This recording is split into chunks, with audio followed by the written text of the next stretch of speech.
नमस्कार विद्यार्थी मित्रांनो, तुमचं सर्वांचं स्वागत आहे आपल्या अजनिक करिअर अकॅडमी या यूट्यूब चॅनलला। आजच्या व्हिडिओमध्ये आज आपण बघणार आहे इलेक्ट्रॉल बॉन्ड घटनाबाह्य का झाला आणि या इलेक्ट्रॉल बॉन्ड विषयी महत्त्वाची जे काही माहिती असेल ते आपण या व्हिडिओमध्ये बघणार आहे। परीक्षेच्या दृष्टिकोनातून तसेच तुमच्या माहितीच्या दृष्टिकोनातून हा जो विषय आहे इलेक्ट्रॉल बॉन्डचा हा अतिशय महत्त्वाचा आहे। कारण अलीकडे सुप्रीम कोर्टने म्हणजे आपल्या सर्वोच्च न्यायालयाने हे जे इलेक्टोरल बॉन्ड असतात हे घटनाबाह्य सिद्ध केले आहेत, म्हणजे असा त्यांनी काय केलेला आहे, निकाल दिलेला आहे। तर या इलेक्टोरल बॉन्ड हे घटनाबाह्य आहे याच्याविषयी आपण बघणार आहे। तर बघा, आपले जे सुप्रीम कोर्ट आहेत या सुप्रीम कोर्टाने इलेक्टोरल बॉन्ड या योजनेला स्थगिती दिली आहे, म्हणजे घटनाबाह्य म्हटले आहे आणि याला काय केली आहे, स्थगिती दिलेली आहे। त्यानंतर तसेच हे बॉन्ड घटनाबाह्य असल्याचे स्पष्ट केले आहे। स्थगिती तर दिलीच, परंतु सोबत त्यांनी असं सुद्धा म्हटलं आहे की हे जे इलेक्टोरल बॉन्ड असतात हे इलेक्टोरल बॉन्ड काय आहेत, घटनाबाह्य आहेत। त्यानंतर इलेक्टोरल बॉन्ड गोपनीय ठेवणे, माहिती अधिकार आणि अनुच्छेद 19(1) चे उल्लंघन आहे असे कोर्टाने म्हटले आहे। म्हणजे आपल्या भारतीय संविधानाची कलम 19(1) अ मध्ये ते काय आहे, उल्लंघन आहे। कारण की ते माहिती इलेक्टोरल बॉन्ड कसा दिल्यानंतर तो कोणी दिला आणि कुणाला दिला याच्याविषयी फारशी माहिती समोर येत नव्हती देशाच्या समोर, म्हणून हे आपल्या संविधानातील कलम 19(1) अ चं उल्लंघन होतं। कारण की अशी कोणतीही गोपनीय माहिती ठेवता येत नाही। त्यानंतर सर्वोच्च न्यायालयाने मुख्य न्यायाधीश डी.वाय. चंद्रचूड यांच्या अध्यक्षतेखालील घटनापीठाने हा निर्णय घेतला। तर आपल्याला अजून एक महत्त्वाची गोष्ट माहित असायला पाहिजे की या घटनापीठात justice Sanjiv Khanna, justice B R. Gavai, justice J B. Pardiwala आणि जस्टिस मनोज मिश्रा यांचा समावेश होता। तर बघा, आता याच्यावरती या स्लाइड वरून तुम्हाला एक प्रश्न नेमका कव्हर व्हायला हवा। तो प्रश्न कोणता, तर बघा आता इथं स्पष्ट आपण समजून सांगू।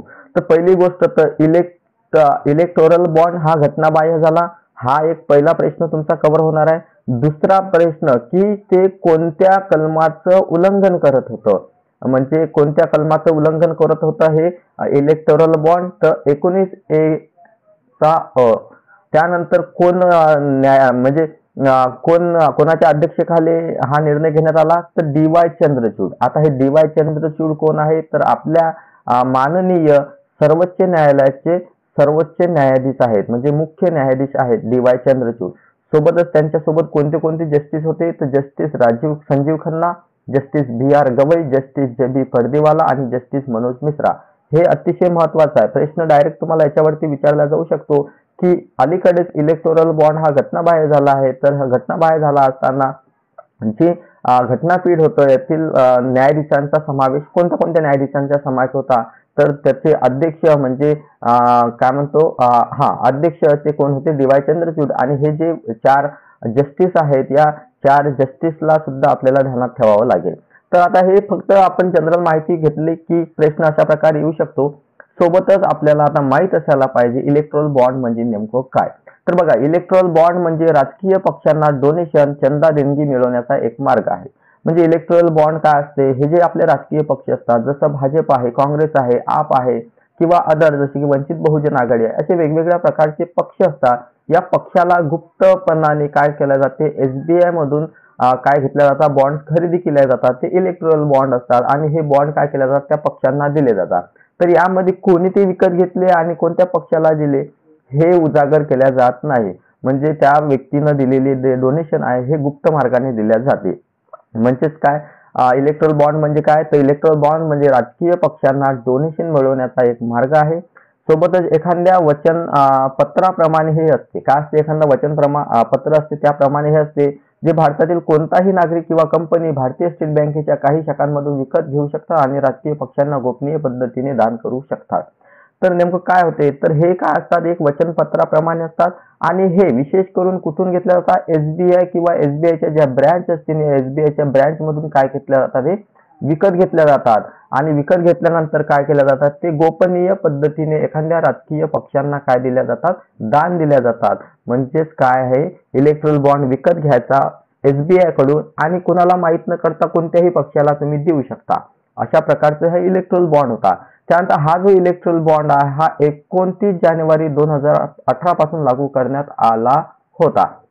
तर ही जी योजना आहे म्हणजे इलेक्टोरल बॉन्डची, हे इलेक्टोरल बॉन्डची जी योजना आहे हे 29 जानेवारी 2018 पासून, म्हणजे भाजपचं सरकार त्यावेळेस होतं, त्या भाजपच्या सरकारच्या काळातच 29 जानेवारी 2018 पासून हे इलेक्टोरल बॉन्ड काय करण्यात आले होते, लागू करण्यात आले होते. आता या स्लाइडवरून कोणते प्रश्न कव्हर झाले?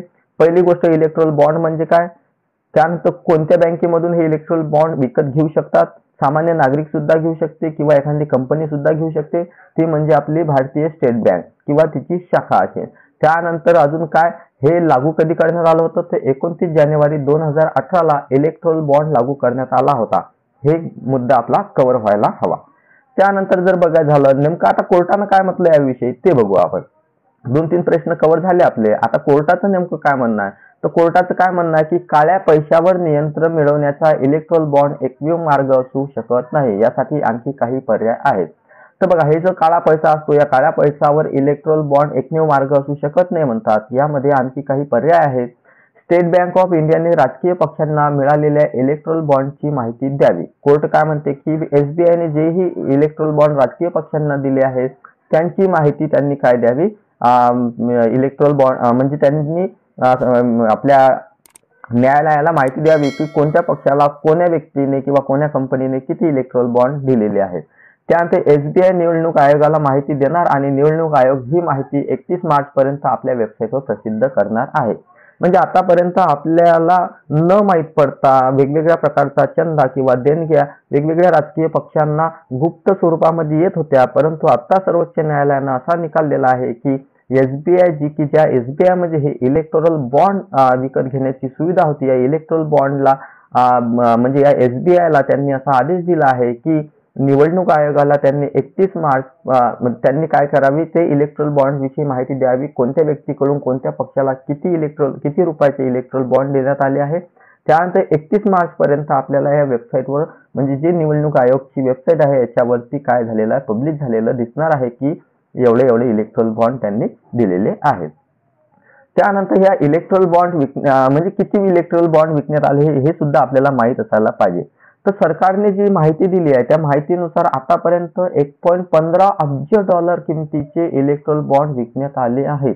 बघा, ही शॉकिंग माहिती आहे की $1.15 अब्ज.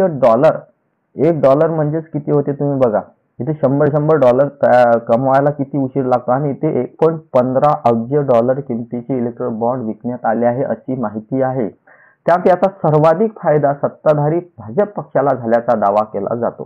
काय, जे इलेक्ट्रोल बॉन्ड आहे याचा सर्वात जास्त जर फायदा झाला असेल तर भाजप पक्षाला झाल्याचा दावा करण्यात आला आहे. त्यानंतर असोसिएशन फॉर डेमोक्रॅटिक रिफॉर्म नुसार म्हणजे ADR नुसार 2019 ते 2021 दरम्यान 7 राष्ट्रीय पक्षांना 62% जास्त पैसा इलेक्ट्रोल बॉन्डच्या माध्यमातून मिळण्याच्या डोनेशनचा होता. म्हणजे जे काही आतापर्यंत त्यांना देणग्या मिळालेल्या आहेत आतापर्यंत 7 राष्ट्रीय पक्षांना, त्यापैकी 62% म्हणजे 62% काय होतं, या इलेक्टोरल बॉन्ड नुसारच काय त्यांना देणग्या मिळाल्याचे आपल्याला स्पष्ट दिसून येते. त्यानंतर पुढे जर बघायचं झालं तर कोणत्या पक्षाला किती डोनेशन मिळाले हे जर बघितलं आपण तर असोसिएशन फॉर डेमोक्रॅटिक रिफॉर्मच्या रिपोर्टनुसार म्हणजे ADR नुसार काय 2022-23 मध्ये देण्यात आलेल्या एकूण कॉर्पोरेट डोनेशन पैकी 90% डोनेशन भाजपला मिळालेले आहे. बघा, कॉर्पोरेट जो आपला आहे सेक्टर, या कॉर्पोरेट सेक्टर मधून सर्वात जास्त म्हणजे 100% पैकी किती 90% जे देणगे आहेत हे एकट्या भाजप पक्षाला देण्यात आल्याचे आपल्याला इथं बघायला मिळत आहे. हे कोणानुसार आहे, असोसिएशन फॉर डेमोक्रॅटिक रिफॉर्मच्या नुसार, त्यांच्या रिपोर्टनुसार की कॉर्पोरेट मधून जे डोनेशन येत आहे त्यापैकी 90% डोनेशन हे भाजप एकट्याच पक्षाला येत आहे. त्यानंतर 22-23 मध्ये राष्ट्रीय पक्षांना एकूण 850.438 कोटी डोनेशन मिळालेले आहे. बघा, या राष्ट्रीय पक्षांना 850.438 कोटी डोनेशन मिळालेलं आहे. यामध्ये भाजपला या 850.434 कोटी डोनेशन पैकी 719.85 कोटी रुपये एकट्या भाजपला मिळालेले आहेत, तर काँग्रेसला फक्त 79.92 कोटीचे रुपये मिळालेले आहेत. बघा, हे एक शॉकिंग माहिती आहे की हे एवढा मोठा पैसा एकट्याच पक्षाला म्हणजे 90% मिळतो आणि विशेष म्हणजे हा गोपनीय पद्धतीने पैसा येत आहे. याच्यावरती ना टॅक्स आहे ना कुठल्याच प्रकारचं काही बंधन नाही आणि उजागर पण होत नाही. म्हणजे एक प्रकारचा हा पैसा साठवल्या जाण्याचा भीती कोर्टाला वाटत होती, म्हणून हा जो इलेक्ट्रोल बॉन्डचा मुद्दा हा घटनाबाह्य ठरवण्यात आला आहे. त्यानंतर यामध्ये तुम्ही बघू शकता 850.438 पैकी 719.85 कोटी रुपये एकट्या भाजपला तर 79.92 कोटी रुपये एकट्या काँग्रेसला मिळायचे आपल्याला दिसून येते. त्यानंतर या योजनेवर आक्षेप नेमका काय होते तर पहा, प्रत्येक बॉन्ड कुणी विकत घेतला आणि कुणाला दान केला याची सार्वजनिक नोंद नव्हती. हे आपण सुरुवातीला सांगितलं गुप्त पद्धतीने होत होतं. तर मग हा जो बॉन्ड आहे, हा SBI कडून अशा प्रकारचा जो बॉन्ड घेतला जातो इलेक्टोरल बॉन्ड, तर हा बॉन्ड कुणी विकत घेतला आणि कुणाला दान केला याची सार्वजनिक माहिती आतापर्यंत नव्हती. त्यामुळे इलेक्ट्रोल बॉन्ड घटनाबाह्य आणि अवैध ठरतात, कारण देशाच्या करदात्यांना डोनेशनचा सोर्स काय आहे याची माहिती होत नाही. बघा आता या योजनेवर आक्षेप नेमका काय होता. तर आतापर्यंत हे जे इलेक्ट्रोल बॉन्ड हा कोणीही विकत घेऊ शकत होतं. सामान्य नागरिक, कंपनी किंवा कॉर्पोरेट सेक्टर मधलं कोणीही विकत घेऊ शकत होतं आणि हा गुप्त माहितीने एखाद्या पक्षाला देत होतं. म्हणजे कोणी घेतला, कोणाला दान केला, कधी दान केला याच्याविषयी काहीच माहिती नव्हती, म्हणून हा काय झाला, घटनाबाह्य ठरला. आणि सर्वात महत्वाची गोष्ट, देशाचे जे करदाते असतात म्हणजे सामान्य नागरिक वगैरे जे असतात, वेगवेगळ्या प्रकारचे कॉर्पोरेट सेक्टर असते, या लोकांना या इलेक्ट्रोल बॉन्डचा म्हणजे या डोनेशनचा सोर्स काय आहे हे आतापर्यंत माहित नव्हतं. त्यामुळे काय होतं, हे त्यांच्या 19(1)चं काय होतं, उल्लंघन होतं, त्यांच्या हक्काचं उल्लंघन होतं. म्हणून करदात्यांना डोनेशनचा सोर्स काय आहे हे माहित नसल्यामुळे काय झालं, याच्यावर या योजनेवर आक्षेप होता. आता सर्वात महत्वाची गोष्ट, याच्यावरून निकालाचे पडसाद काय आहेत ते बघू आपण. निकालाचे पडसाद जर बघितले आपण तर या निर्णयाने लोकशाही प्रक्रिया सशक्त होईल.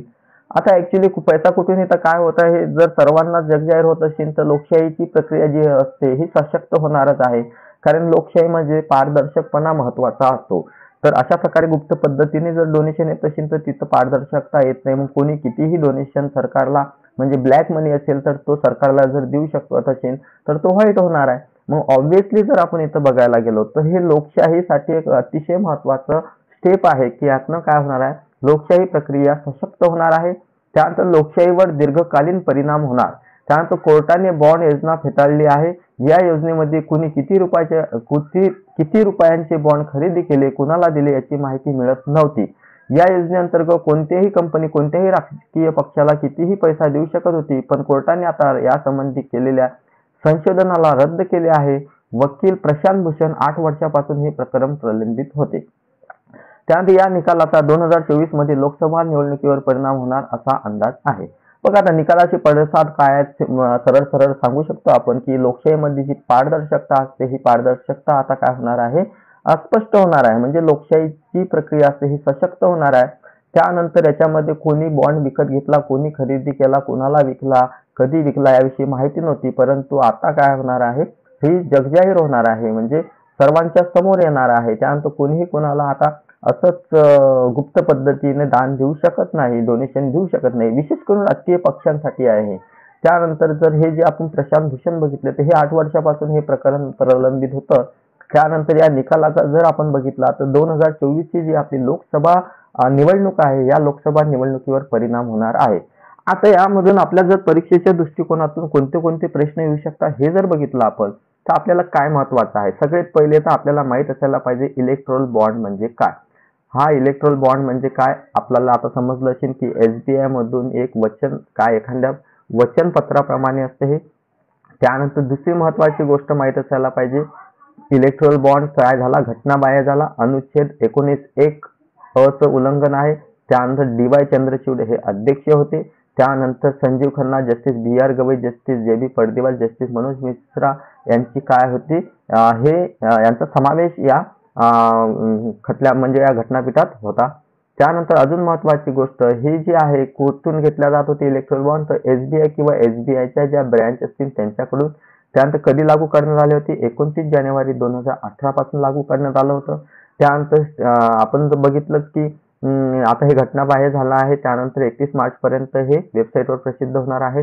त्यानंतर अजून महत्वाची जर गोष्ट बघितली तर $1.15 अब्ज किमतीचे इलेक्ट्रोल बॉन्ड विकण्यात आले आहे, हे महत्वाचं आहे. 2019 ते 21च्या दरम्यान 62% पैसा फक्त इलेक्ट्रोल बॉन्डच्या स्वरूपातून डोनेशन म्हणून मिळालेला आहे पक्षांना. सर्वात जास्त जर पैसा बघितला तर भाजपला 719.85 कोटी, त्यानंतर 79.72 कोटी काँग्रेसला. एकूण जर पैसा बघितला तर 850.438 कोटी डोनेशन मिळालेलं आहे.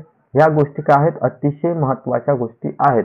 तर हे झालं आपलं इलेक्ट्रल बॉन्ड. आता तुम्ही जर चॅनलला नवीन असाल, चॅनलला सबस्क्राईब केलं नसेल तर चॅनलला सबस्क्राईब करा, व्हिडिओला लाईक करा आणि आपल्या मित्रांपर्यंत शेअर करायला विसरू नका. Thank you very much. भेटूया पुढच्या व्हिडिओमध्ये.